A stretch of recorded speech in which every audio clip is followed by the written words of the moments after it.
සිංහලේද කියලා ඔන්න දැන් අලුත් සංවාදයක් සමාජෙ මතුවලා තිබෙනවා. අපේ රට සිංහලේ තමයි.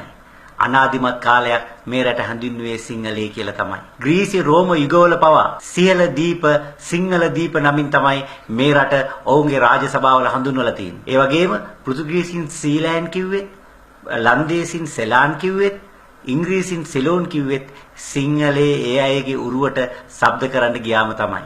අරාබි ජාතිකයන් සෙරන්ඩිප් කියලයි අපේ රට සිංහලේ හැඳින්වුවේ. ඒ නිසා මේ රට සිංහලේ කියන්න ඕනටත් වඩා සාක්ෂි ලෝකෙ පුරාම තියෙනවා. ඒ විතරක් නෙවෙයි. සිංහලේ සීලම් වෙලා ඊලාම් වුණාය කියලා චෙන්නයි පළ කරන ටැමිල් ලෙක්සිකන් ඩික්ෂනරියේ සඳහන් වෙනවා.